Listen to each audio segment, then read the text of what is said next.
സുഗമോദേവി സീരിയലിൻ്റെ ഏറ്റവും പുതിയ പ്രൊമോ റിവ്യൂയിലേക്ക് എല്ലാ കൂട്ടുകാർക്കും സ്വാഗതം. ചെയ്ത തെറ്റുകൾക്ക് ശിക്ഷ ഏറ്റുവാങ്ങാനായി സ്റ്റേഷനിലേക്ക് വരുന്ന പ്രഭാവതിയെ ഞെട്ടിച്ചുകൊണ്ട് അരുന്ധതി തനിക്ക് യാതൊരു പരാതിയില്ലെന്നും അന്നുണ്ടായ അപകടം സ്വാഭാവിക അപകടമാണെന്ന് എഴുതിക്കൊടുത്ത് പുറത്തേക്കിറങ്ങി വന്ന് പ്രഭാവതിയുടെ നേർക്ക് വെല്ലുവിളിക്കുന്നുണ്ട്. ചെയ്ത തെറ്റുകൾക്ക് നിസാര ജയിൽ ശിക്ഷ അനുഭവിച്ച് ഒഴിഞ്ഞു മാറാമെന്ന് വിചാരിച്ചോ? അങ്ങനല്ല, പ്രഭാവതിയുടെ മരണം വരെ ഇഞ്ചിഞ്ചായി വേദനിപ്പിക്കണം, അതാണെൻ്റെ ലക്ഷ്യം. പ്രഭാവതി ഇനി എൻ്റെ കയ്യിൽ നിന്നും രക്ഷപ്പെടില്ല എന്നൊക്കെ പറഞ്ഞു നിൽക്കുന്ന അതേ സമയത്ത് സിദ്ധാർത്ഥൻ വന്ന് അരുന്ധതിയെ വെല്ലുവിളിക്കുന്നുണ്ട്. പ്രഭാവതി ചെയ്തത് തെറ്റ് തന്നെയാണ്, അതിനുള്ള ശിക്ഷ എന്താണെന്ന് വെച്ചാൽ ഞങ്ങൾ ഏറ്റുവാങ്ങാൻ തയ്യാറാണ്. ജീവിതകാലം മുഴുവനും ഇയാളെ പിന്തുടർന്ന് വേട്ടയാടാനാ ഉദ്ദേശമെങ്കിൽ അത് നടക്കില്ല. നിങ്ങളൊരു കാര്യം മറക്കണ്ട, ഒരു കൊലപ്പുള്ളിയാണ് പ്രഭാവതി എന്നൊക്കെ പറയുന്ന സമയത്ത് സിദ്ധു പറയുന്നുണ്ട്, അതെങ്ങനെ ശരിയാക്കാനാ? അല്പം മുമ്പ് നിങ്ങളല്ലേ എഴുതി കൊടുത്തത് അന്നുണ്ടായത് വെറും ഒരു സ്വാഭാവിക അപകടമാണെന്നും അതിൽ പ്രഭാവതിക്ക് യാതൊരു പങ്കുമില്ലെന്ന്. അതുകൊണ്ട് ഇനി അങ്ങനെയുള്ള ഭീഷണിയൊന്നും വേണ്ട. ദൈവമായിട്ടാണ് നിങ്ങളെയും കൊണ്ട് അങ്ങനെ തോന്നിപ്പിച്ചത്. സിദ്ധാർത്ഥൻ ഒരു കാര്യം മറക്കണ്ട, ദേവിക വിജയിച്ചത് എൻ്റെ ഔദാര്യം കൊണ്ടാണ്. അതെങ്ങനെ ശരിയാകാനാ? പ്രബുദ്ധരായിട്ടുള്ള വോട്ടേഴ്സിൻ്റെ ഔദാര്യം കൊണ്ടാണ് ദേവിക വിജയിച്ചത്. അതിൽ അരുന്ധതി മേഡം ക്രെഡിറ്റ് വാങ്ങേണ്ട ആവശ്യമില്ല. ഇനി പ്രഭയെ പിന്തുടർന്ന് വേട്ടയാടാനാണ് ഉദ്ദേശമെങ്കിൽ നിങ്ങളുടെ ഏറ്റവും വലിയ ശത്രു ഞാനായിരിക്കും എന്നൊക്കെ വെല്ലുവിളിച്ച് സിദ്ധാർത്ഥനാണെങ്കിൽ പ്രഭാവതിയും കൂട്ടിക്കൊണ്ടു പോകുന്നു. മാത്രമല്ല, വിജയിച്ച ദേവികയോട് വീട്ടിൽ വന്ന് പ്രശ്നങ്ങൾ ഉണ്ടാക്കാതിരിക്കാനായി വഴിയരികിൽ നിർത്തി സംസാരിക്കുകയും ചെയ്യുന്നുണ്ട് പ്രഭാവതിയോട്. അപ്പോൾ പ്രഭാവതിയാണെങ്കിൽ നന്ദി പറയുന്നു അരുന്ധതിയോട്, തനിക്ക് വേണ്ടി സംസാരിച്ചതിന് ഉരുളക്കുപ്പേരി പോലെ മറുപടി കൊടുത്തതിൻ്റെ പേരിനൊക്കെ.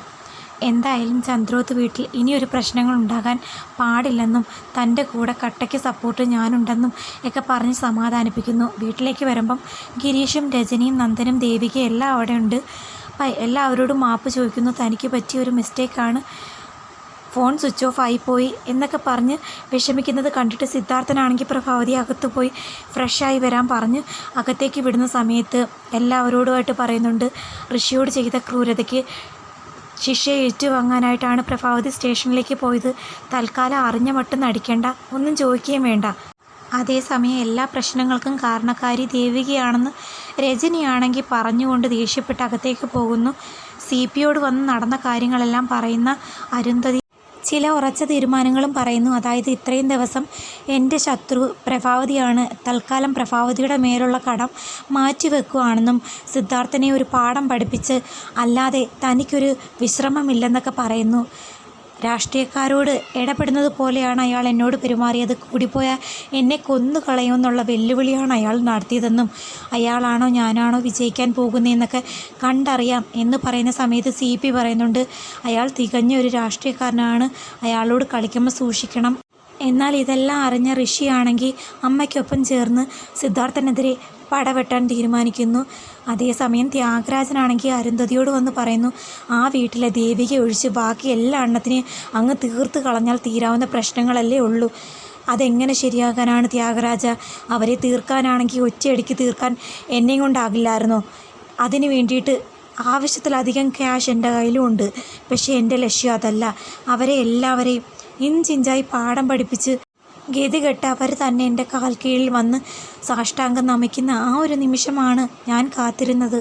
അതേസമയം നമ്മുടെ രാധികയാണെങ്കിൽ മാധവനോടും ശാരികയോടും പറയുന്നു, എന്തായാലും പ്രഭാവതി ഇനി നമ്മുടെ മോളോട് വെറുതെ അടങ്ങിയിരിക്കുമെന്ന് തോന്നുന്നില്ല. ഇത്രയും നാൾ അമ്മായിയമ്മ മരുമകൾ പോരായിരുന്നു എങ്കിൽ ഇപ്പോൾ ഇലക്ഷന് മത്സരിപ്പിച്ച് തോൽപ്പിച്ചെൻ്റെ കലി തീർത്തിരിക്കും, അതുറപ്പാ.